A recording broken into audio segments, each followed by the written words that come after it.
So good afternoon, everyone. Can you hear me okay? Yes? So it's great to have everybody here and to provide an update on our program and our in diversity. This has been an incredibly important initiative, of course, for Stony Brook University, but we think one of the critically important parts is to solicit feedback really at every step along the way. So that's why these town hall meetings are so important. We'll be having this one, we'll be having one at our Southampton campus, and we'll have one on the East campus again in the next few days. All of which, as I said before, is to have a chance to update you on what we've been doing, and I think there's many things that have been accomplished, but at the same time, get your feedback on issues that we may need to improve upon or areas that we may not have encountered previously. So again, I appreciate everybody coming today. I think it's good always to review our overarching goals. I think that's a great way to start every meeting, to think about what we envisioned when we began this plan. We're interested in improving the diversity of the Stony Brook community through enhanced recruitment and retention, to expand educational, research, healthcare, and other efforts to ensure that Stony Brook students have the ability to thrive as members of the campus community and as global citizens in a diverse society.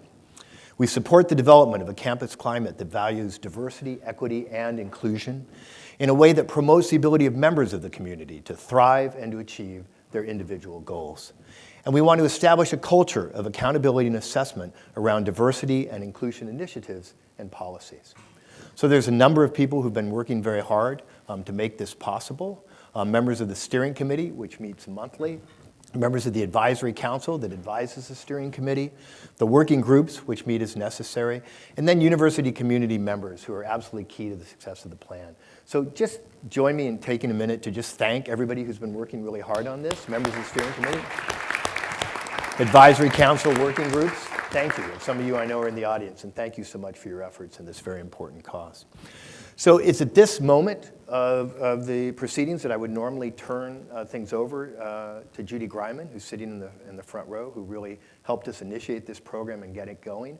And Judy, of course, is going to remain very engaged in this program and was very involved in the recruitment of Lee Bitsoy as our new Chief Diversity Officer, who I'll introduce in a second.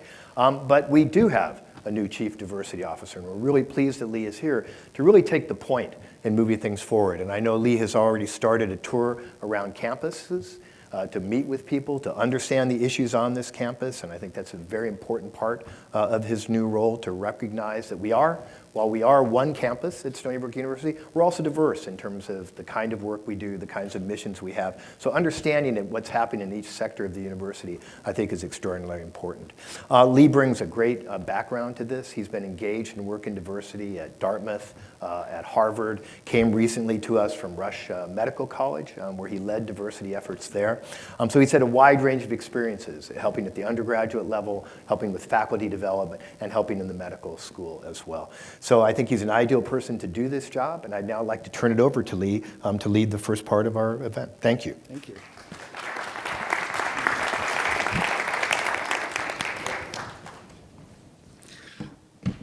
Good afternoon. Yeah. One more time. Good afternoon. Good afternoon. Awesome. So thank you, Dr. Stanley, for that kind introduction, and thank you to the change agents and those of us who have been working diligently with this plan and the implementation and so forth, and the people who recruited and the people who brought me here. I do acknowledge that. And before I begin, since this is Native American Heritage Month, I'd like to acknowledge the Algonquian speaking people of Long Island, and that would be the Shinnecock, the Uncochug, the Montaukett, the Mentinecock, the Celticot, and the Lenape nations. Akwe, greetings. So before we begin highlighting some of our accomplishments, I'd just like to mention a couple of events that we've been facing and some issues that we've been facing. We know that there's been this proliferation of flyers that have been appearing on our campuses across the country, and we're no exception. They did appear here, and we are paying attention, not only through student affairs, but also through the president's office, the leadership team, and also through UPD, University Police Department. And so we have a protocol, and I think everyone is aware of that. If you see it, please document it, take a photo of it, and then report it to an appropriate office. And that way it channels up to UPD, who do their investigation and so forth. And then we also had a defacing of a landmark for one of our student affinity groups. And so after a thorough investigation by Chief Linehan and his team, it was discovered that it was by someone who's not a member of our community, but someone who's off campus, and that we are aware that this has been happening throughout Long Island and other communities as well. So thank you to Chief Linehan for his efforts and his team. So thank you, sir.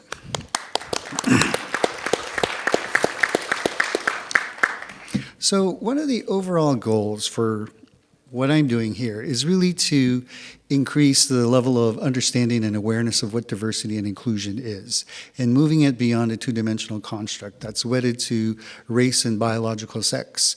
It's about more than what we look like. It's more than who we love. It's more than how we worship. It's more than how we believe. It's more than how we navigate society and our campus, physically, emotionally, mentally, and so forth. And so it's also about acknowledging those who who provided service to our country. And again, on that note, inadvertently, this also was scheduled at the same time as our Veterans Day ceremony that's taking place right now. 1,000 apologies, and this is really not to just unintentional. So let's give a round of applause to our veterans and our patriots.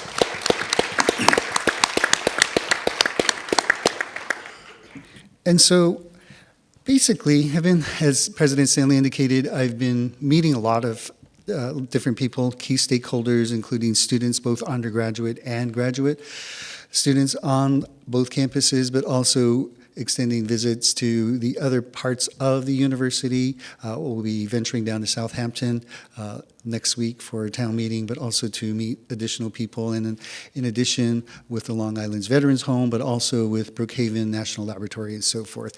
And again, this is really a collective effort. And so teamwork is essential to the success of the implementation of this plan. And so I will look to all of you in the audience to hold each other accountable, but also to hold me accountable so that we can move this forward, so that we do create an even more diverse and inclusive community for all of our Stony Brook University community members. And so part of that meet and greet is conducting a diversity audit. What are the strengths? What are the areas of opportunity? Where are some efforts that we can really bring things together, galvanize some of our efforts, and so that the ROI on this plan is much greater than we would have anticipated. One of my mentors always tells me, in this line of work, you don't know what you don't know. And so he also tells me that, Lee, you're not only the chief diversity officer, you're the chief collaborating officer. And so that's why I reach out to each of the offices and different programs and across the university to get this work done. So thank you for that. And so also, a part of that is really ascertaining some of the websites that are currently out there that are focused on diversity and inclusion. And so I'm working with marketing and communications to develop a new website that will be all things diverse, so that this website will then have not only the plan, but also serve as a conduit for information for all of the other offices that currently exist. And again, this is part of the streamlining effort so that we do make diversity a hallmark of a Stony Brook experience. And so along those lines, we're also going to include some of the efforts that are currently underway, and that includes READY. And Robbie Kincaid, who's an assistant professor, is serving as our project director, and Robbie is here. Hi, Robbie. Thank you for being here. I just want to note that she just submitted an annual report to me, a very impressive report about all the inroads and all the success stories that she's had so far, and just some of the richness that's there. Not only is she capturing data qualitatively, but also quantitatively. But actually, a quick show of hands, how many of you have done READY? Okay. How many of you plan to go to READY? Thank you. And so even though Ready is focused on faculty and staff, there is opportunities for us to develop similar types of seminars for our students, both undergraduate and graduate as well. So that is under exploration. So we have to start somewhere. So Ready was a great starting point. So thank you, Robbie. And so here's some of the statistics that she provided for me. So far, we've had 631 participants. We've had over 63 programs and departments participate. And we've had 48, as of now, 48 seminars that have been conducted over a 12-month period. And we're now entering year 2. And so we've had 2 training and facilitator courses. I say we, I mean Robbie has, and she's done an excellent job. And if you've heard some of the feedback, this has really been successful in terms of word of mouth and just the diffusion in that way. So that's been great. Thank you, Robbie. And so also part of my team is our new executive fellow, Lauren LaMagna, who's been just a great addition to the team in terms of helping move forward the diversity plan and the implementation. And so she's overseeing the mini grants program, and thus far she's overseeing the 12 proposals that were granted, and that's 12 out of 25. And just a couple of highlights: the Minority Health Symposium that was held at the School of Medicine, and then there's also a current installation going on right now on race, labor, and love. And just keep in mind the call for applications will be coming up in December. And then also of note is Com University Day. Is Joan Dickinson here? Yes, hi Joan. So thank you for such an awesome day. And she provided some updates for me, and it took place on Saturday in September on the 23rd, and there were approximately 1,800 people who attended the event from throughout the community. I attended the event myself, and it was really a fun day just to see people interacting on a totally different level. It was like kumbaya, but anyway, it was good. And so we also had over 150 volunteers who served on that day with over 750 community service hours. And Joan predicts that next year it's going to be much bigger, and she's nodding her head. And so that's awesome news. And this is also part of the work in relation to the town and gown relationship that we have with surrounding communities, and the importance of how we are showing that we are making all sorts of inroads on many different levels for the university and beyond. And so on that note, I would like to go ahead and proceed with our panelists, and we have Shelley Germana, who will provide updates on the undergraduate colleges, and we also have Annelle Lewis from the Health Sciences Center, Judith Burhannon from Enrollment, and Marissa Bessiani from Disability Support Services, and Jen Rossler from Human Resources. So Shelley, I'll turn it over to you. Thank you. Good afternoon, everyone. So as Lee mentioned, I'm Shelley Germana. I'm the Assistant Dean and Director of the Undergraduate Colleges. And I'm going to talk just really briefly about some of the work that we've been doing within the undergraduate colleges and continue to do. But first, I do want to acknowledge that when it comes to the undergraduate colleges and certainly working with first-year students, it really is a collective enterprise. And so a lot of what I'm going to talk about includes many other stakeholders and resource experts that are involved in the planning and support of diversity and inclusion efforts for first-year students, many of whom are in the audience. And certainly the work of students as resource experts as well. A lot of the enhancements that I've listed, and I'm not going to go through everything that you see, but a lot of the enhancements that I've listed here were really driven by student feedback and student dialogue with us around what they wanted to see for new students and specifically for first-year students. One of the things that I do want to mention, though, or the sort of main thing that I want to mention is that we looked at 3 focal points for the undergraduate colleges, and one was to increase opportunities for multicultural dialogue and experiences and scaffold those within the first-year academic program. The other is that we wanted to increase faculty and instructor development and training around culturally responsive pedagogies. And the third was that we wanted to increase our partnerships around these efforts. And And so these things happen in a variety of ways in the way that we mapped out these efforts, but there's just a few that I wanted to highlight.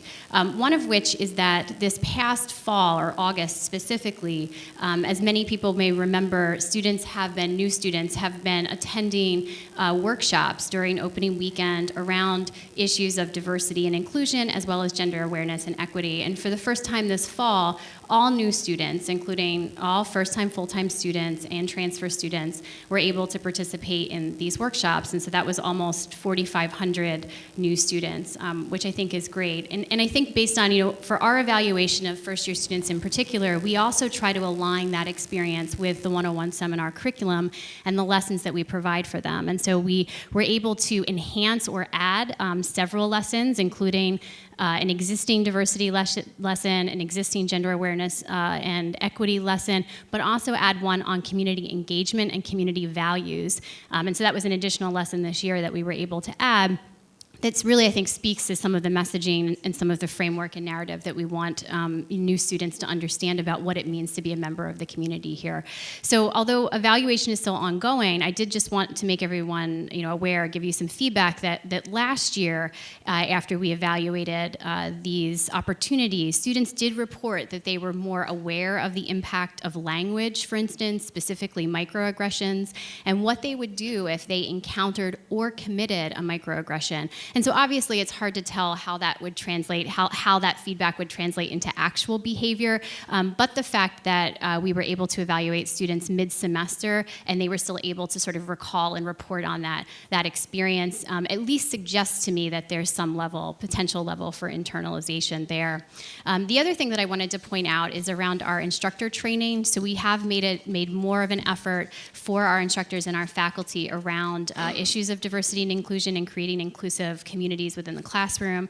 And instructors this past academic year reported feeling more prepared and comfortable facilitating lessons around diversity and inclusion. And in fact, the last academic year rated the diversity and inclusion lesson in the 101 seminar as their either most successful or second most successful lesson that they were able to facilitate. And that was very different from some of the feedback that we had previously gotten from from our instructional staff. And then finally, I also want to mention in terms of partnerships, as I suggested, we have really a great committed group both within the Division of Undergraduate Education and certainly Student Affairs around these issues. But we're always looking for additional partnerships. And I know one thing, for instance, one smaller thing, but that we're looking to do and have been doing is work with Dr. Jarvis Watson around SOB and trying to involve and include first-year students much more heavily in not just in SOB, but also in the mentor opportunities that SOB brothers can provide. So that's just a little snippet of the undergraduate colleges, and I'm going to end now so that we have time, and if there's any questions at the end, I'd certainly be happy to answer them. Thank you. And up next, we have Annelle Lewis, who can provide some updates for us. Good afternoon, everyone.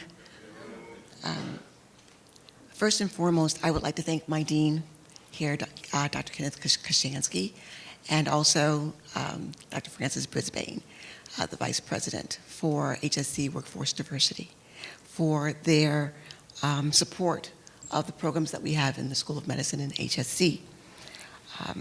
The first program that we have is the PACE program. And in 2016, thanks to President Stanley and Ms. Greiman, the School of Medicine was awarded a Presidential Mini Grant for Diversity to establish the pre-medical access to the clinical experience program.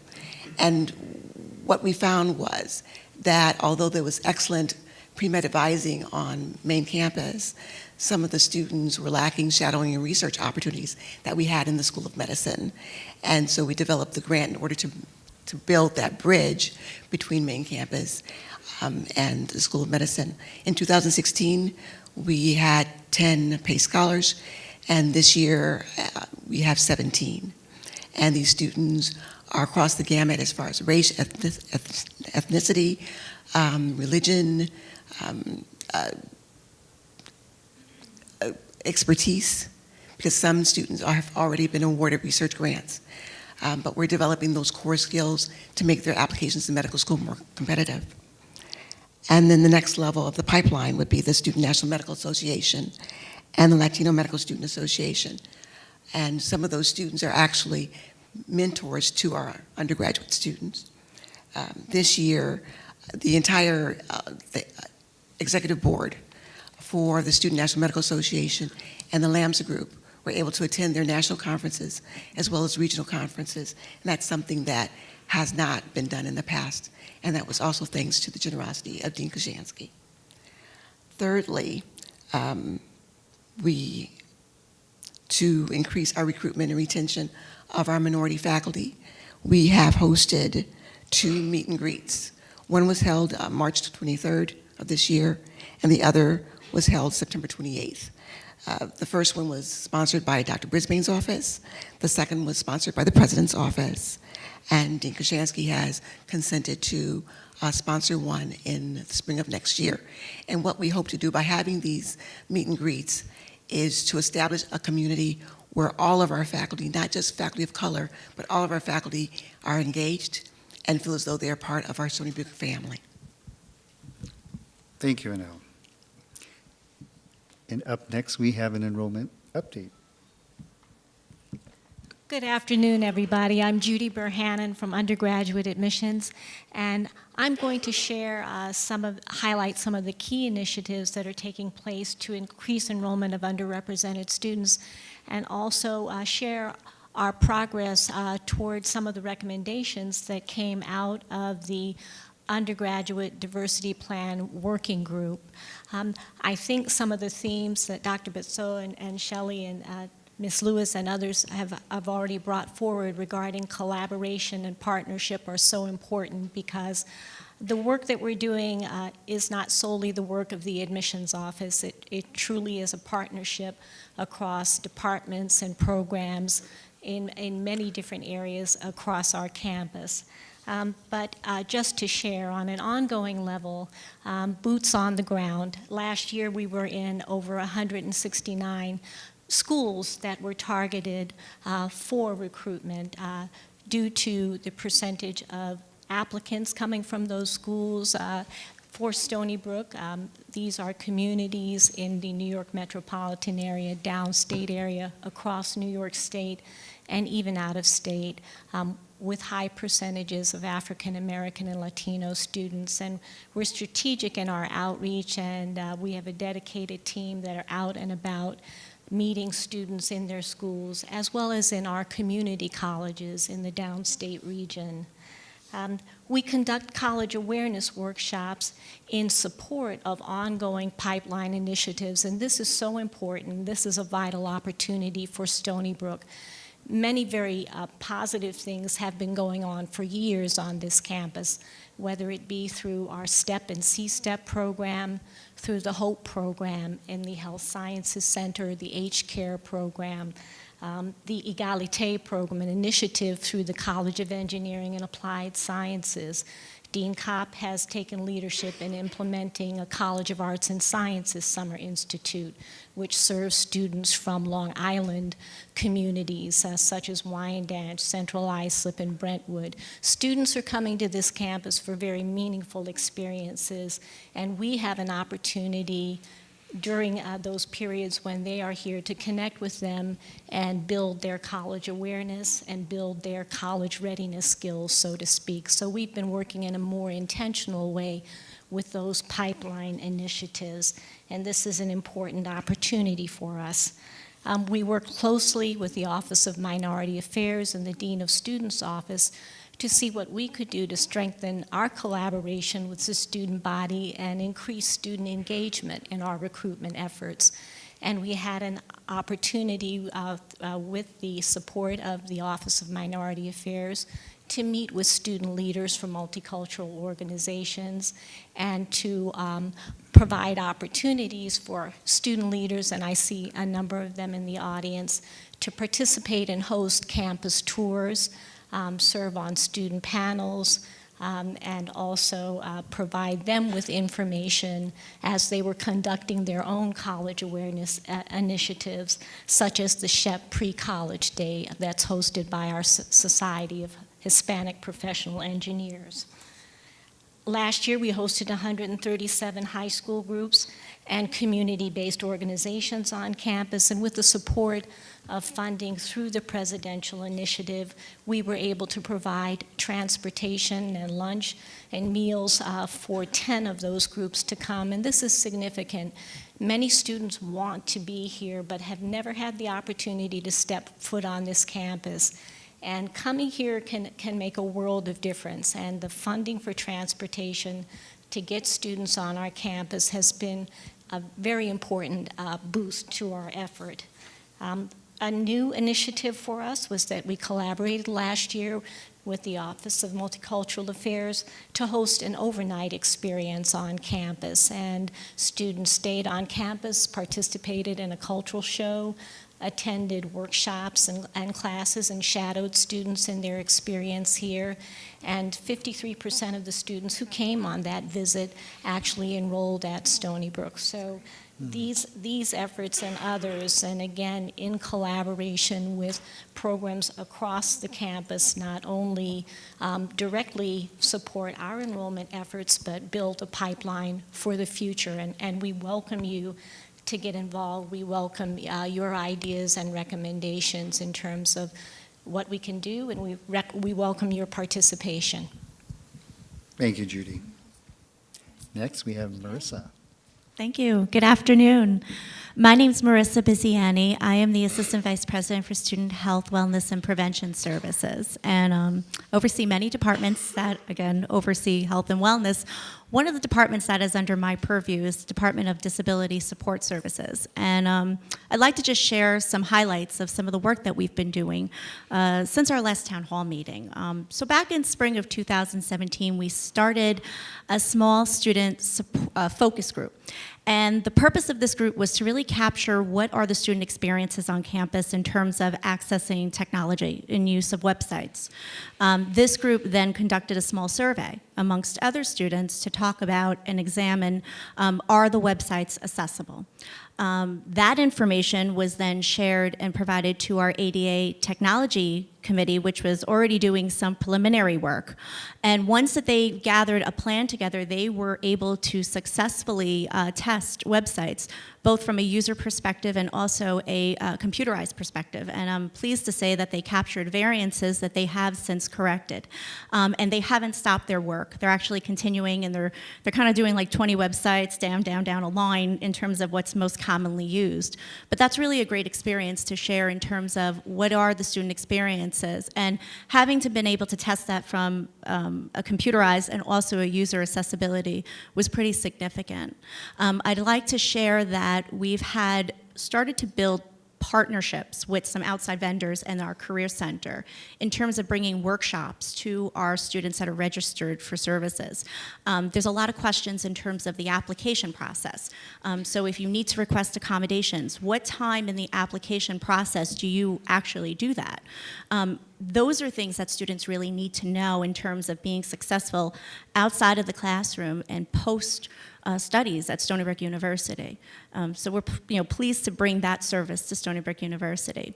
We were able to secure some funds to replace equipment that was needed, again, impacting our student experience. So we were able to replace, just for example, wheelchairs and mobile scooters and LifeScribe pens that really truly impact the work that's happening in the classroom, outside the classroom, and our mobility around campus.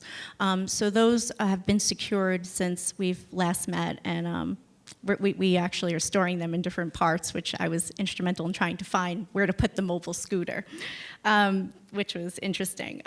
We've partnered with the Office of the Provost. So I'm not sure if everyone knows, but the Department of DSS proctor exams for students that need additional time. So we've taken a close look at what that environment looks like. Is it quiet? Is it enough time? Is that time being used efficiently? And what is the student experience, again, in terms of when they finish that test? So we've partnered with the Office of the Provost to build a collaborative policy and implement a process that will impact the student experience and promote academic success. So those are my updates regarding our Department of Disability Support Services. I will be pleased to answer any questions you have at the end. Thank you. Thank you. And next we have Jen Rossler with HR. Good afternoon. My name is Jen Rossler. I am representing the non-teaching staff and human resources group. Some of my colleagues are in the audience. I just want to let you know that this group actually encompasses colleagues of mine, not only from West Campus, but also from the University Hospital as well as the Long Island State Veterans Home. So since the last town hall and the updates that we provided there, we have since, we've been doing a lot of outreach in the community. So first and foremost, it's important to make sure that people know that we're out in the community. So we went ahead and we created a link on the Human Resources website. It's called Visit Us in the Community. People can click on that link and it'll give them a list of all of the places we will be, job fairs, events that we're holding, with the date, the time, and they can also click right on the name of the place that will be, and it will pop up directions for them as well. That will be updated on an ongoing basis. Every time we add a job fair or an event, it will be updated on the website as well. So we have also been partnering with the Department of Labor. In partnership with them, as I stated earlier, the university, the hospital, and the Veterans Home, we've attended 6 job fairs over the past few months in the communities of Smithtown, Brentwood, Wyandanch, Islip, and Hauppauge. These job fairs have averaged about 105 job seekers per event, and I'm pretty sure we've spoken to all 105 at each event. In addition, we have outreach events planned for both the Huntington Public Library and the Brentwood Public Library within the next few months. Those are not job fairs. They are actually specifically Stony Brook events where we are hosting a program called Jobs at Stony Brook. And really, it's an evening where the community comes out and we really teach them about our process to apply for jobs. We walk them through, we go on the website, we show them how to create a profile, apply for jobs, answer any questions that they have. This is mainly to dispel any myths that they have about trying to get a job at Stony Brook. We also go over with them the civil service exams, how to take a civil service exam, the exams that we hire from, making sure that they understand that we hire from state lists and not county lists. So really just kind of making sure that any of our job seekers or anybody that is looking for employment at Stony Brook has all the information they need to put in applications and have an equal opportunity at employment. We are currently waiting on the list from the Department of Labor for the 2018 job fairs, and then we will be out at all of those as well. Another thing that we've been working on are something called microsites. So we're working in conjunction with direct employers. We have begun creating these microsites for hiring veterans and persons with disabilities. These microsites are actually extensions of our current job webpage, and they will allow us to directly speak to unique applicant populations. So for instance, the job site for veterans that we're currently creating the content for will allow veterans to come to our website, click on the jobs for veterans, and filter our jobs by their military job title or code. This is a huge deal when you're looking to employ veterans because as they're coming out of service, it's not always very easy for them to understand how their military service relates to the civilian jobs. In addition, another site that microsite that we will be looking to develop will be one for persons with disabilities, and that will provide assistive technology, which includes the ability to enlarge text or have the text read to an applicant if they're unable to do so. And the last update I wanted to provide was in regard to our onboarding surveys. So we can go out in the community and we can speak to people and we can get them to apply. But then what happens when we hire them? We were interested in starting to collect data around their onboarding process. As of September 1st, the university began sending out onboarding surveys at both 30 and 90 days of employment to all new hires. The results of these surveys will help us to assess new employees' perceptions of the workplace and the onboarding process, and will help us to make changes to these processes as necessary. Thank you. Let's give a round of applause to the panelists and their updates. Thank you very much. And so at this point, we're now going to turn over to questions. Those have been submitted online, as is the process for all of these town hall meetings. And so we have this opportunity for anyone in the community to submit a question online. And while we do not have the time to answer all of them, we want to allow time for live questions here today. And so we have selected a few, and these submitted questions will be posted on our diversity website. And the first one I have comes in the form of, many students have raised the concern that there are no all-gender restrooms on the East Campus. Students who require an all-gender restroom on East Campus are forced to wait to use a restroom for 12+ hours until they get home. What can you do to ensure we will have all-gender facilities on the East Campus? Is this working? It sounds like it is. So I'm Ken Kashansky. I'm Dean of the School of Medicine and Senior Vice President for Health Sciences. I got that question online a couple of days ago, 2 days ago, I believe, and looked into it. In the basic science tower, the 9-story cube, as I call it, there are actually unisex restrooms on each of the floors except 2. Because of the question, we're now going back and making sure that it's very, very clear that they're well marked and people know where they are. On the health science tower, which is the double cube, we have unisex bathrooms on all floors except 4, and that's going to be reinstalled because there was an elevator construction project, so we had to rearrange restroom facilities.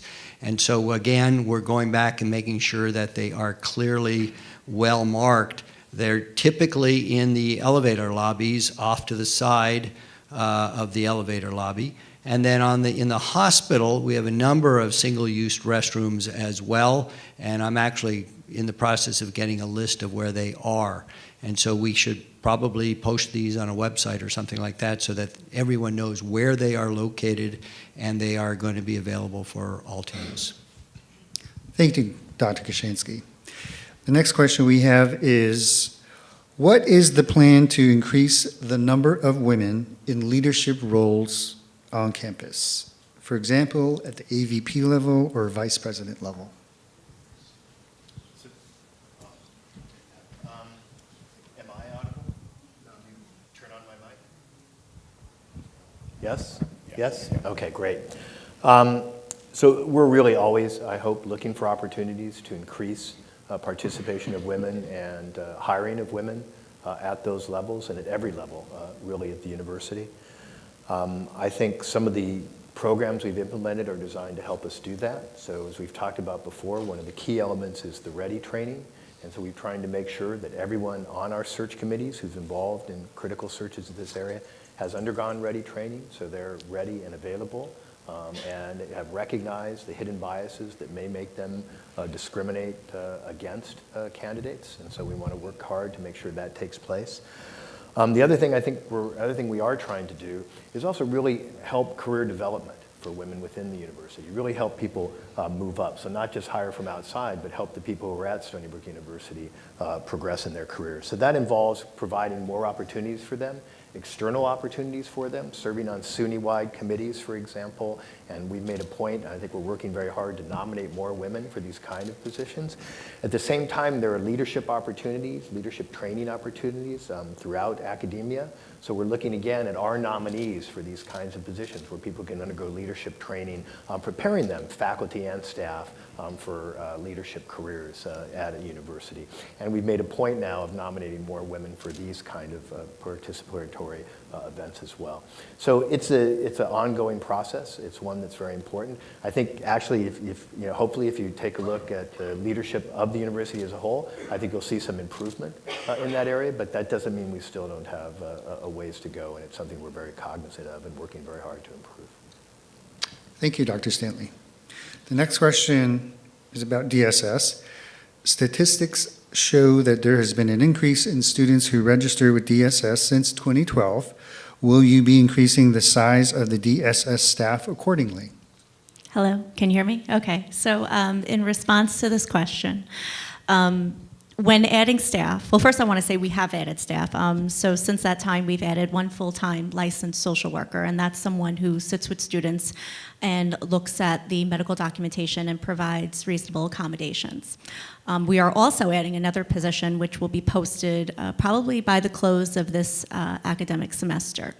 But I wanted to just stress that when we look at adding staff, it's not just based on enrollment. It's based on a lot of different factors. We look at the number of students of those enrolled that actually register and self-identify that they need services. And we also look at overall operations and efficiency. We look to see that the right staff are doing the right tasks. So for instance, the social worker that I just explained, that role, I wouldn't necessarily want that person doing a lot of clerical tasks. That wouldn't be leveraging their expertise. So we look at the whole picture, not just enrollment. And I wanted to just clarify that our DSS department service both undergrad and graduate students, including Health Science Center. Thank you. Thank you. Next question is, we are aware of the budget issue and the impact at various levels, but can you please clarify why it appears that women faculty and faculty of color are being targeted in layoffs and terminations? This seems antithetical to the diversity plan, especially in disciplines that have notable numbers of minority students.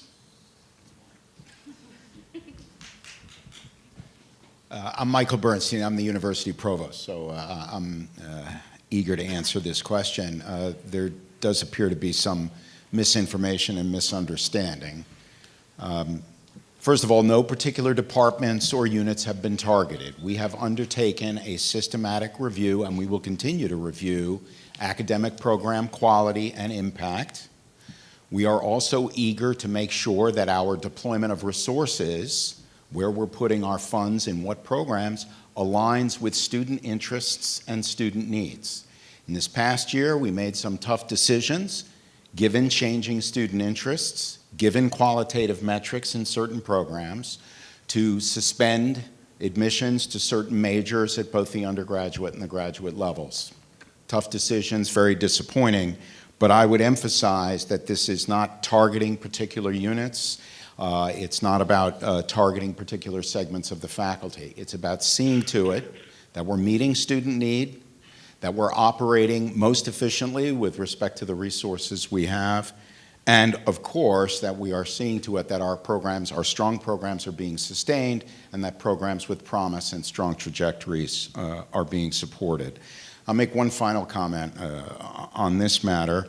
I know allied with this question is some concern about decisions regarding the deployment of faculty personnel and the non-renewal of some faculty in various segments of the academic units on our campuses. I want to emphasize that our concern, in addition to, yes, utilizing resources most efficiently, is that we would like to focus on the utilization of full-time faculty. We believe that full-time faculty contribute to the best learning outcomes. This is not a criticism of part-time faculty. It's a reflection on the data regarding learning outcomes that come to us from an array of studies all across the country and studies here at Stony Brook. So where we can aggregate resources and instead of hiring part-timers and adjuncts, hire full-time faculty, we want to focus on doing that because we think it's the best way to ensure the success of our students. Thank you, Dr. Bernstein. So the next question is for graduate students, aimed for graduate students rather. How can we attract a more diverse student population into our graduate science departments, especially when some of these departments are very lacking in their diversity? What can we do to make our institution more appealing to the student populations that we are hoping to attract? And so I reached out to Dean Tony Spursel at the Center for Inclusive Education, and this was the answer she provided. The Center for Inclusive Education, as an interdisciplinary community of diverse graduate scholars that coordinates programming and funding to support underrepresented and underrepresented minority graduate scholars' success, has done a lot in the past 15 years to work toward this long-term goal. The center runs a variety of programs and activities to promote the success of our graduate scholars in the areas of academic and professional preparation, access to mentoring and advising, and the support of an interdisciplinary group of underrepresented researchers. We were an early member of the NSF AGAP efforts, and the Turner Fellowship has a 30-year history of supporting underrepresented and underrepresented minority graduate scholars.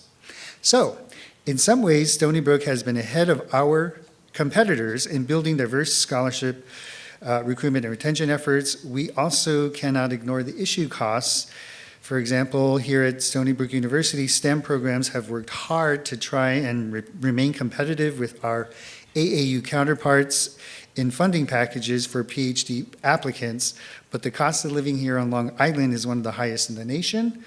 If offered, for example, if offered a $28,000 funding package from Stony Brook, or the same package from other comparable institutions in more affordable cities, the student will probably go to Michigan, go to Illinois, go to Texas, and that's how Tony answered that question, and that is a part of the diversity plan as well. So we're looking at ways in which to really recruit and retain and graduate students at all levels, undergraduate and graduate. Lee, if I might chime in, there's another program that we're quite proud of on the East Campus, and that's a master's program in the departments of physiology and also in pharmacology. This is a bridge program where you receive a master's degree, and there's mentoring to help transition students of color. We have a grant from New York State to allow them to come tuition-free to Stony Brook, receive their master's degree, allow them to become more competitive for admission to medical school, admission to PhD programs, and that has actually been quite successful. About half of our individuals in those master's programs transitioned into either a PhD program or a medical school. Thank you.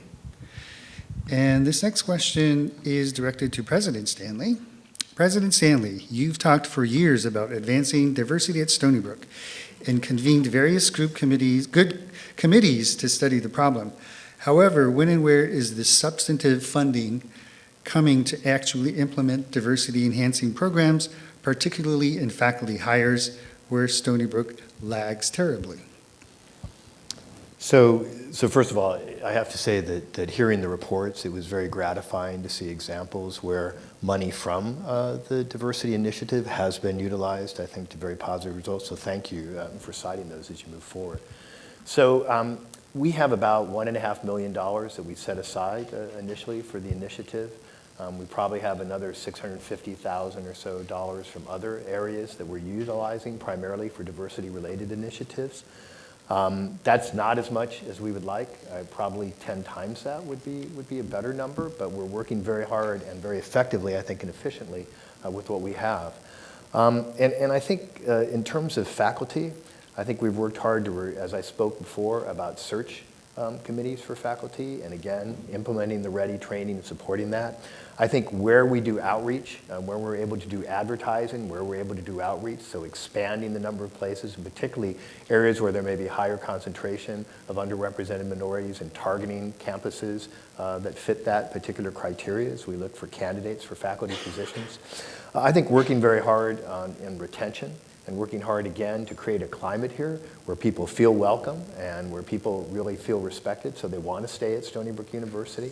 And I think also trying to target for everybody and all faculty some of the things that were alluded to previously in terms of cost of Long Island and some of the challenges that we have there. So one of the things we're really working to do is work with people around here to create housing and environments, again, that improve the quality of life for everybody on Long Island. I think that will help us recruit a more diverse faculty as well. So it's a high priority for us. We know we have to do better with both faculty and staff in terms of the composition. That's critical for us in every element of the plan, and I think it's an area where we are putting more resources and supporting, again, retention and recruitment. Thank you, President Stanley. The last question before we go to audience questions is, what is the percentage of female full professors at Stony Brook? What is the percentage of African American and Hispanic faculty at Stony Brook? Does the university think that any kind of effort should be made to retain female and minority faculty? Mine again. Yes, please. So first of all, just looking across the total faculty, about 25% of our senior faculty, our full professors, are women. Roughly speaking, about 3.5% African American, 4% Latino, Latina. Those are the general numbers Of course, it varies as you disaggregate and look at particular fields, schools, colleges, academic units. In terms of effort, of course, we should always be focusing efforts on both the recruitment and retention of faculty from all underrepresented groups, and that's exactly what we strive to do on both West Campus and East Campus. We're very concerned to build very strong pools in all our searches. We're concerned, as President Stanley said, to see to it that our search practices are best practice involving the training of our search teams. And then, of course, we want to make very attractive and competitive offers to potentially new colleagues to have them join our ranks and then keep them in our ranks. And the most important thing in keeping those colleagues in our ranks is to see to their success. And I'll just mention in that regard that the Office of the Provost, in collaboration with all of the academic units and in collaboration with health sciences, is deploying, has already started to actively deploy a faculty mentoring program so that our early career stage colleagues can work with more senior colleagues and get good advice and mentoring about how to establish their careers on strong trajectories, be successful, and depending on what their aspirations are, realize those aspirations, whether it's in their research and scholarship and teaching or ultimately in leadership positions, as the President said earlier. All of these activities cultivate success, and in cultivating success, increase retention of our faculty colleagues. Thank you, Provost. So now I believe we have some microphones available for audience questions. There's one over here. And is there one on that side as well? Yes. Okay. Please state your name and your affiliation with the university, please. My name is Barbara Selvin. I'm a professor in the School of Journalism, where I'm the chair of the Faculty Diversity Committee, and I'm also a member of the Provost Committee on Family and Work Concerns. I speak now not as a member of that Provostial Committee, but some of my comments are based on my experiences on that committee. The committee, I'd also like to start by commending the work that's been accomplished so far. We have some very real results, and it's nice to see that.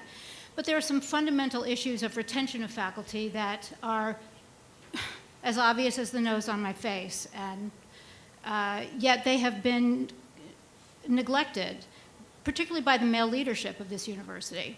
I'm speaking particularly of the conflict that arises because of the need for intense scholarship among junior faculty at the same time that raising a young family takes place. There is no consistent policy among departments on this faculty for how to account for the extra demands which seem to fall largely on women.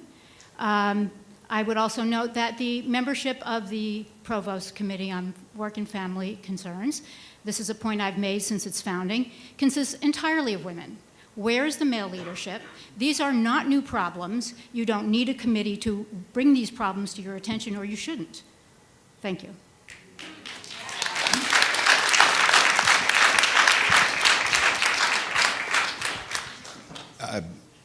Thanks for the input, Barbara. I don't know what the question is. I would say that the committee was tasked, the committee was tasked to look at the fact that we do not have consistent parental policies at the university, and that's exactly what the committee is working on. I'm very supportive of the committee's work, and I'm confident that the committee will come up with a set of proposals that are going to be significant and useful, and then we will work to implement them. We don't have a disagreement here. We need to improve the policies regarding parental leave and other dependent leave for our faculty, and we will do so. Hi, my name is Natalia Eugene. I'm a senior. I'm a health sciences major. I'm pre-med. So even though currently my curriculum is in the Health Sciences Center, most of my undergraduate education has been on West Campus. I have been in a STEM field. And I know we've discussed a little bit about what you guys are doing as far as faculty of color, but I've done research before in self-efficacy in minorities and women in STEM majors, and how it really can affect your academic trajectory when you don't see anybody who looks like you in any of your fields. I understand we do have like an Africana Studies department, and we do have, SBS studies that do have a lot of faculty that are catered to people of color, but it's very hard when I'm in my Javits 100 and none of the professors look like me, none of my peers look like me, and even though you guys are working to improve that, I'm also kind of asking as far as on East Campus in the Health Sciences Center, is there any sort of real tangible initiative to make more faculty members of color? And then how realistic is it to get that single-digit statistic of faculty of color into the double digits in future years? Like, how realistic is it, and how soon do I have to wait? Thank you for the question. I'll take at least part of it from the health sciences perspective. One of the things that Francis Brisbane and Anel and others have taught me about making sure we are competitive in recruiting people of color onto our faculty, into our residency programs, into our medical school, is something that you said. Look like me, people who look like me, and creating a welcoming environment is really critical. I had an opportunity just recently to look at our major recruits, meaning department chairs, deans, associate deans, et cetera, major hospital recruits. And we are working towards that goal. Of the people who have been recruited into those kind of positions, to create the environment where you feel comfortable that there are people who look like me.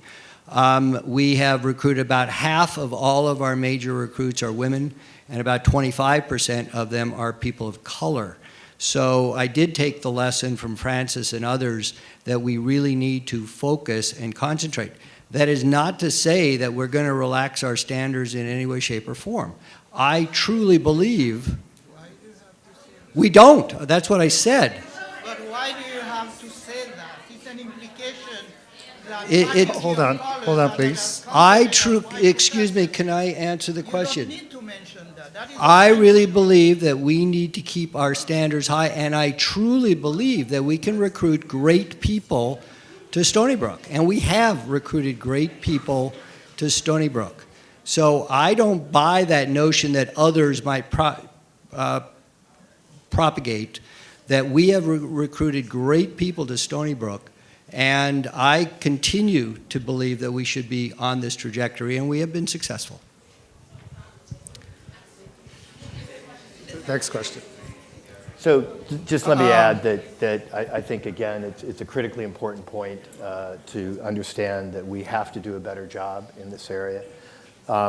It's, again, part of the central core of what we're trying to do in the diversity plan. It's something that has to happen in so many different aspects of what we do at the university. If we're going to create the right climate here, we, again, have to be able to recruit students. And, as you said before, we have to be able to recruit faculty and staff to create the role models we need. That's about changing attitudes on the campus. So it's about creating a climate from the beginning that talks about inclusivity, that values others. So having a culture on our campus that people really believe this is a place where diversity is valued. That's absolutely critical. That's why we're beginning when students arrive on campus. We're starting the training there. We're also working to train employees as well. We have some limitations due to collective bargaining on what we can mandate and not mandate, but we want to work very hard in every area in terms of gender equity as well. We haven't talked about that so much, but in terms of gender equity, in terms of sexual violence, we have to change the culture on this campus, and we absolutely have to change it. And that is going to help us in some of the areas that we've talked about. And again, I think what we talked about before, some of the things that we've started to insist upon when we do searches is that we have a diverse pool. You can't recruit if you don't have a diverse pool, right? And so that's something we demand. So I've asked that standard to be held by everyone at the campus, that if you're recruiting for a job and you don't have a diverse pool, then you need to start over and still you have diversity in that pool. It's not acceptable to say that you can't find qualified people in a diverse pool. You can, and it has to be done. So those are some of the things we're trying to get going throughout the campus. It's not going to change overnight. I would love to take those numbers and triple them in a hurry. It doesn't happen overnight, but it is a major goal of ours, and it's something we're monitoring. So at the highest level, I'm working to hold vice presidents, deans, and others accountable for their performance in this area. It's one of the things I review with them. When they come to talk to me about their performance, we look at their area, and we ask, what are you doing in terms of your staff? How does it look compared to other staffs across the country in terms of its diversity? And people are being held accountable for that. So it's going to take time, and I appreciate it's hard to be patient. I understand this, but it is a high priority, and that's one of the reasons we're here today, is to get more ideas on how we can do this better and faster. My name is George Furon. I'm from African Studies. On the question of retention of minority faculty and single women, I have been advocating for so many years at the University Senate for the university to adopt an initiative to build affordable housing on campus, like many state universities are doing and have been doing it for the longest. My pleas have been ignored, and to this point, nothing has been done about it. We know what we pay junior faculty on this campus. There is no way, if you are a single woman or if you're a minority of color, when they offer you an opportunity to live near Stony Brook. Myself, I've been a faculty at this university for 33 years, and I've been commuting from New York City to the campus because I cannot afford to live around here. I think this is a critical issue. It's a critical issue for Stony Brook University. Frankly, it's a critical issue for Long Island in terms of its ability to develop and move forward. I think we have looked into these things. In fact, yesterday I spent 3 hours at a meeting with developers coming in to talk about public-private partnerships that would allow us to build in a less expensive way. Let me be absolutely frank. What it costs us to build something on our campus, going through the state construction fund, would not allow us to have affordable housing, period. Okay? There's just no way in the world that what it costs us to build under the state rules would allow us to do this. So we're looking at public-private partnerships. We've been talking to developers who are working in the Port Jefferson areas, in places like Yaphank, in Patchogue, Hauppauge, other areas, to ask, what can we do to help encourage you to get more affordable multi-unit housing? That is key for us. To have rental housing, as affordable housing in this area is going to be important for us in the retention. So it is a high priority. I wish I could report more. We know there's new complexes, you know, that have been built at Port Jefferson. There's new complexes built at Port Jefferson Station. There are developers who are working to develop a transit-oriented development that will help improve in this area. But it can't happen fast enough as far as I'm concerned. But we are limited ourselves. So in terms of the idea of us just going out and borrowing money from the state and building under state construction funds, we couldn't make that work in terms of affordability for faculty-related housing.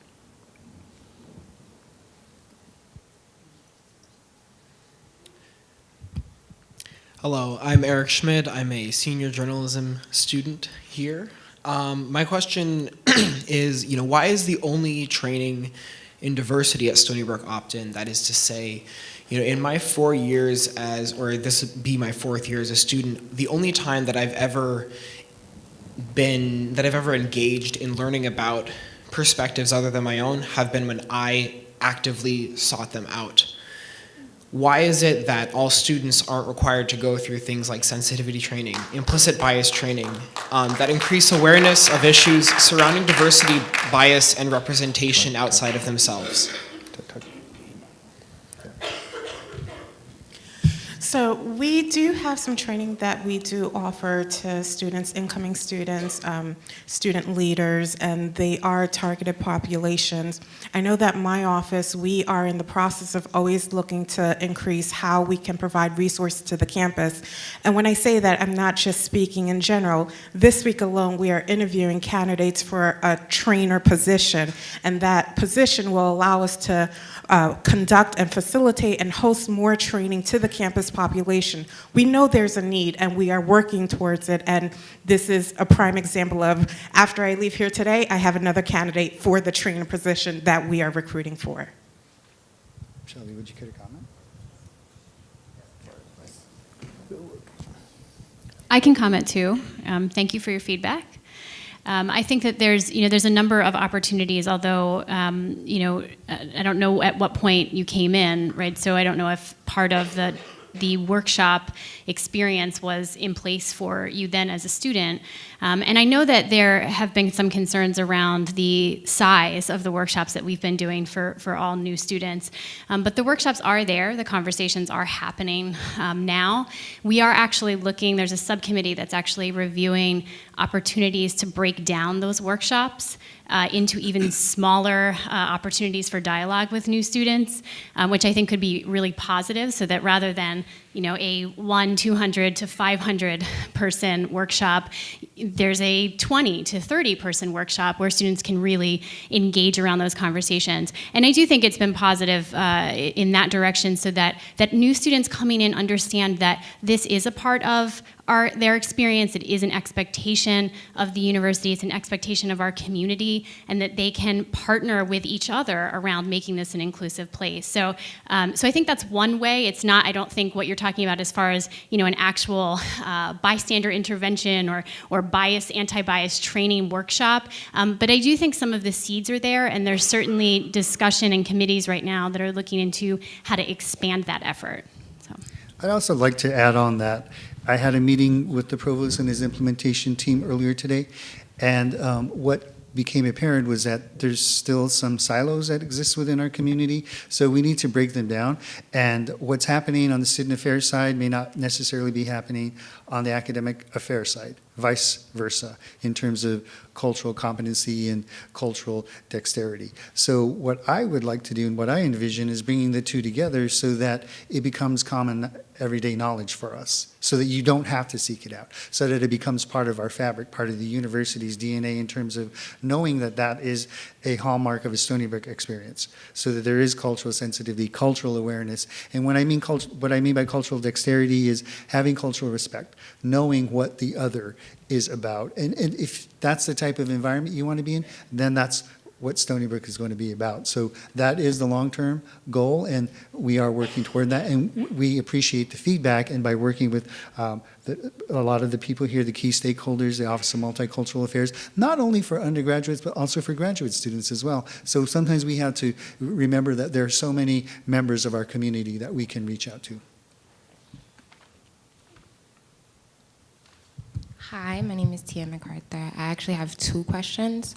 So the first question is, I noticed that the section 2 of the diversity plan is just basically a list that gives a small overview of what each organization is doing, but I also don't see anything that you guys in particular want to do with that organization or club, so that is not supporting diversity, but more so fostering diversity.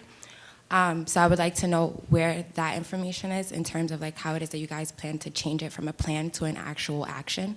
My second question is, it explicitly says in the diversity plan that you guys are looking to expand the humanities department here and the arts department as well. And the thing that's happening now is actually contrary to that, and it's a little upsetting because I'm not a writing major or minor, but I actually do enjoy writing, and I have writing professors that have taught me more about life than Stony Brook professors have in other fields, and I feel like it's unfair, especially if you guys are saying that this is something that you're going to do and you do the complete opposite. I know at least 5 writing teachers who will not have a job in the fall, and that's hurtful. So I would like to know, question 1, what are you guys doing to change it from a plan to an action? And question 2, what is the deal with the humanities layoffs and the writing teachers being fired?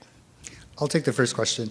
So basically with the diversity plan, what we're doing is, again, with Lauren and being on our team and other members as well, including Robbie, what we're doing is we're taking this work plan and we're categorizing them and identifying the people who are the leads. For example, if it's under the purview of the provost, Michael Bernstein, Dr. Bernstein, is not going to be the one who's actually the driver or the implementer, but he has a team. So what I'm doing is identifying those people who are tasked with carrying out each of those different responsibilities. So right now we're in the process of identifying those people, and as we move forward, it's a living document and it's accessible. It'll be accessible through our website so that you can go in and see what's happening on a quarterly basis. When will that be updated? Sure. So there's actually 2 documents. So we have our diversity plan, but we also have an implementation plan, which is sort of the, I call, roadmap as to how are we going to achieve our diversity plan. I, as a leader, refer to it very often. That's why I grabbed the microphone, because I wanted to speak and talk about it. I think it's important that we have that implementation plan. Judith Greiman and her office was instrumental to putting that out. And many stakeholders have already been identified. They haven't been made public. They're more internal working documents, and as leaders, many of us sitting here today, it's our job to hold our staff accountable and to check in, consistently to ensure that the work is being done. And there's just so much work that I wish we had more time that I could share with you, but I could have shared probably 3 slides up here today of some of the things that we've been doing that may seem small, but they're really not, and it impacts everything we do. But the implementation plan is found on the website, I think, alongside. Right, Judy? I think Judy wants to add something, so you're welcome. So what occurred to me sitting here is that for some students who haven't been sort of following along, this is a bad place to stand, following along the process, there was a whole range of time spent really over the course of a whole academic year in building the plan and developing the plan and working with students and staff and faculty from all throughout the institution.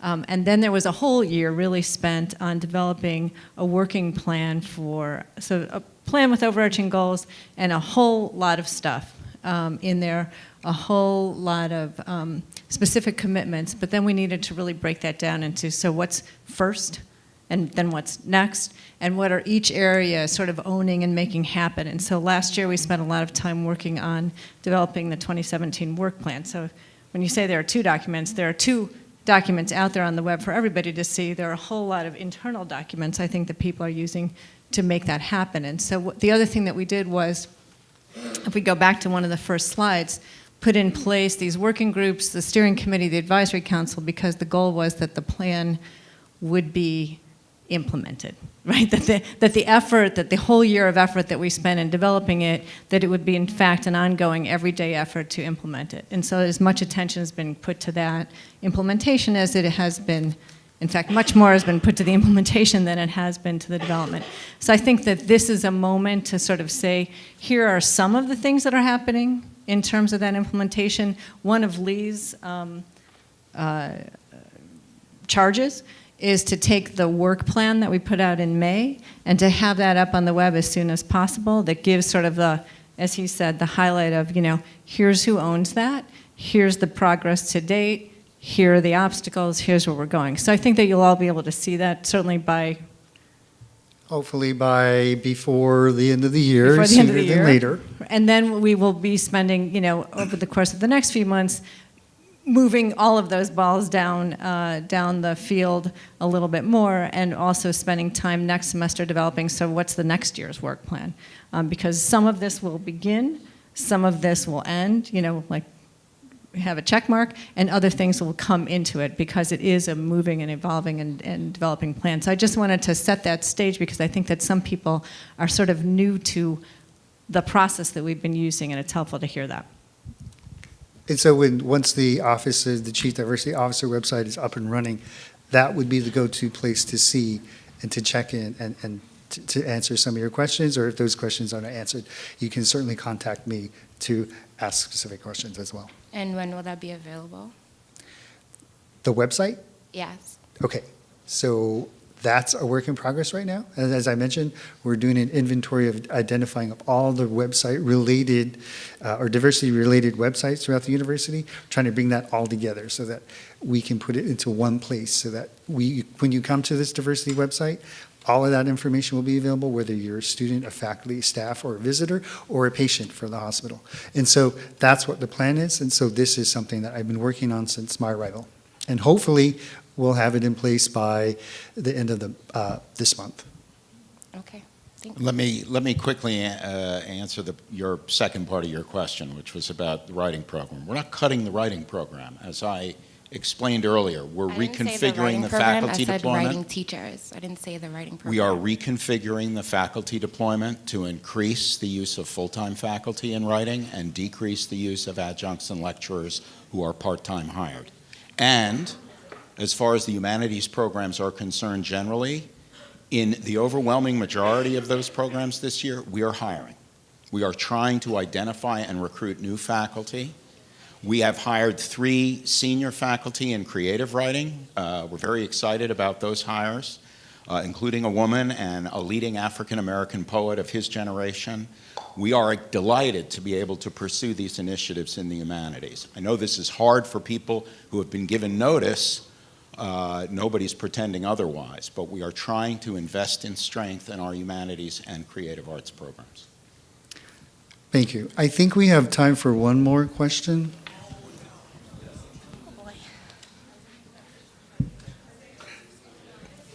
Who is next?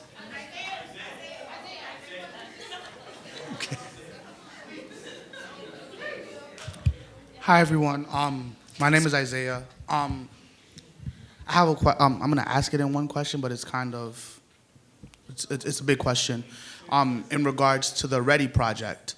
So as it stands, as I understand it, the READY project is an optional training that is rather long. So I would just like to know more statistics surrounding that.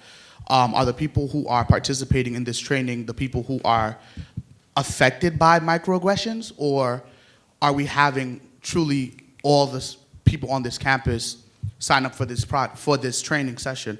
Also, another question that I have in regards to the READY project, it was mentioned that this is something that there's a possibility of something similar being laid out for students. I know as a student leader on campus, I received an email saying that I need to redo Haven.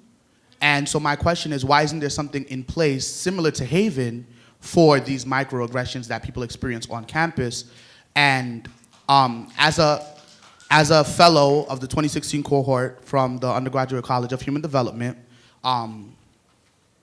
I know that the sessions that we do during opening weekend, I've sat through 2 years of those sessions, both as a student, a fellow, and a resident assistant, and those sessions are short and students sleep. So my question about that is, how is it that something that lasts at most maybe 30, 45 minutes is going to last me a lifetime? At Stony Brook University, we pride ourselves on preparing people for life outside of the Brook, but how is it something that I only experience for 30 minutes, in a 12-hour day, going to provide me with the skills that I need after I leave Stony Brook? So I think for the first question, Robbie, can you answer that, please? Hi, everyone. Just briefly, I would like to share with you that there are, and I don't want to stand in anyone's way, there are, the READY project is not something that's mandatory at this point because of, as the President suggested, that there are bargaining agreements that we can't mandate that every faculty and staff member attend the READY seminar. What I will share with you is that it's not 45 minutes. I don't think that you were referring to READY. Yeah, you were referring to your own Haven training and so on and so forth, right? I know READY's like 6 hours. It's a full day. It's a full day seminar. I would share with you that we are looking at the possibilities and the probabilities of doing a READY type seminar for graduate students here at Stony Brook University. I can say also too that I have personally conducted seminars for different schools and different programs that are pretty similar to READY in the sense that they're full day trainings for students or seminars for students. I think the problem lies in, and I think Dr. Bitsoy is going to certainly handle this, is there's so much fragmentation in terms of what one school is doing versus what one other school is doing, and so on and so forth. My only way to know that students are in need or that students desire or request diversity training on implicit biases and so on and so forth, if this information is brought to the attention of our Chief Diversity Officer. So I do believe that if you bring this information to the Chief Diversity Officer, you will see action. And as I stated, I have done these programs for students. I continue to do these programs for students, but it's not something that's community-wide because we're still in the process of bringing all of these nuggets of gold that we have on campus together. So I hope that answers your question. Can I just throw? Sure. What percentage of faculty have actually participated in the READY project? Okay, so we have over 14,000 employees, am I correct, here on campus? 8,000 or so are hospitals. I would share with you that the vast majority of participants in READY have been staff, followed by administration, followed by faculty. So we do have faculty engaged. I'm sorry? A specific percentage? Or even if it's not a percentage, just like a number? I'll give you a roundabout. I would say 63% staff, maybe 20% faculty, maybe 20% admin. So you know that there are people in leadership who are attending these seminars who are then spreading the word to their prospective faculty and staff that they too need to attend the seminar.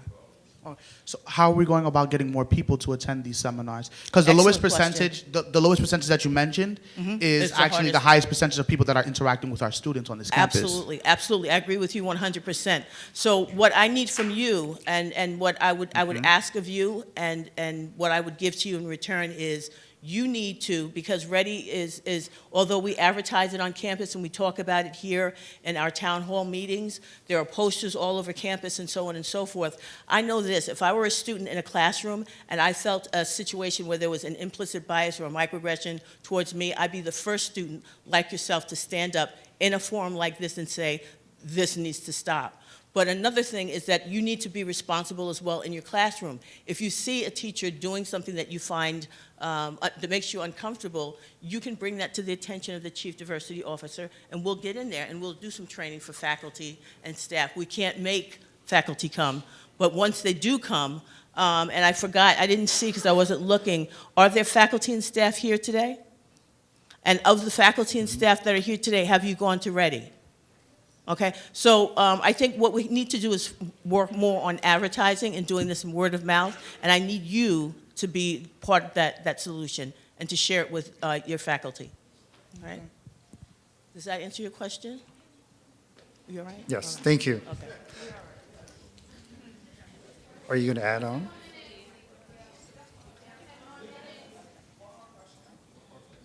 Okay.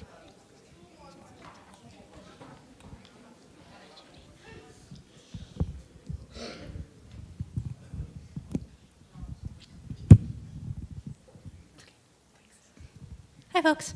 Oh, I'll tippy toe. Hi, my name is Sydney Gallo. I use she, her, hers, or they, them, theirs pronouns. I am a senior theater arts major, and I am an undergraduate assistant over at LGBTQ services. So I'm aware, and I think that a lot of people are aware, that within the diversity plan, there is supposed to be an LGBTQ center that is being built. I'm aware that that's in the process of being built currently. It's behind schedule, but that's okay. My question is sort of, yes, the center is being built. What is the plan for after that center is built, and what is sort of support is going to be given to LGBTQ students? Because I think that that's something that is often overlooked, even within this panel. There was no update about LGBTQ identifying students or faculty or staff. And so often LGBTQ people are the people who are doing the brunt of hard work when it comes to intersectionality and doing identity work. So why is it that we are constantly left out of these sorts of programs, and what is your plan to support us going forward? I'll start. Great question. So actually, what I've been doing is I've been meeting with Chris Tanaka. So we're going to start exploring the possibilities and the ways in which our offices can collaborate. And we are certainly looking forward to the opening of the center. But part of that, too, is how are we going to utilize her expertise? And how are we going to build a suite of services, not only for students, but also for faculty and staff. So on the faculty and staff side, on the employee side, I'm being charged with developing these types of different employee resource groups. We have a few. We have, historically, we have about 4, including one for the LGBTQ community, but it lays dormant right now. And so what I'm going to do is reach out to people who are interested in reviving that group, and then also so that there's more visibility and that we are not an afterthought, so that we can become an even integral part of the community even more so. So I'm going to defer to Cheryl to see if she can, Dean Chambers, to see, so she can provide plans about the center, and since Chris Tanaka is part of her staff. So Cheryl?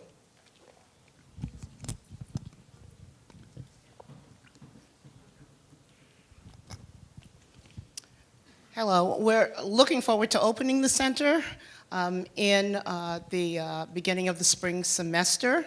And the center will be not only a facility, because this is located where the West Side Dining facility is, on the second floor of that building, across from the FSA's main offices. And so it actually is an actually beautiful facility that will have a multi-purpose function, as well have office space where LGBTQ services will be housed, and will also include space, lounge space for students, study space, and meeting room space for students as well. So the LGBTQ Services office, the student staff and the professional staff, Chris Tanaka, that will be a new home base for the area, and will also be, I think, a place that will be most welcoming. It's located strategically near residential areas, so students will be able to access it readily. And it really is an exciting, the plans, it's a beautiful layout, and we'll be rolling that out to the campus community as well. So that's what it's about. Within that, I know that Chris's name is being thrown around a lot, and then there's a large student staff. Are there plans to have a more permanent, more than just one professional staff person working within that center? Because I don't think it's fair that it's a bunch of students doing that work. That's, and that certainly is an excellent point. What we want to really see is how this center will function and how it will best meet the needs of campus and what those needs are going to be. So after the center opens, and we're able to really look at the impact of the center and also its operating and how it operates, identify the specific future staffing needs, then that will be on the table for consideration as we move forward. So I'd like to wrap up by encouraging you to submit your questions to me, and we will provide answers for you. Once again, I'd like to thank the panelists for taking time out to provide updates for us. But I also want to thank you, all of you, each and every person who attended this town hall today, because this does not happen without you. And this work is challenging, but it's constantly evolving. I always say that diversity and inclusion is an interdependent, evolving ecosystem, and it requires all of our participation. It can be challenging, it can be emotional, but it certainly is rewarding. And that's one of the reasons why I chose to join the Stony Brook community. And fortunately, Stony Brook chose me. And so, again, I say that it is a large task, but I can't do the heavy lifting on my own. So I look to each and every one of you as well. So I look forward to the feedback. I look forward to the critiques. I look forward to you challenging your faculty members to ask them if they've taken Ready. I look forward to those conversations who are naysayers about what we're trying to do here. I want to know why. Why do you question this? Because we're evolving as a nation, as a country. There are too many issues that we face nationally and internationally, but we can certainly address them. But we have to start here and work collectively to do that. So on that note, thank you very much. Have a wonderful Veterans Day.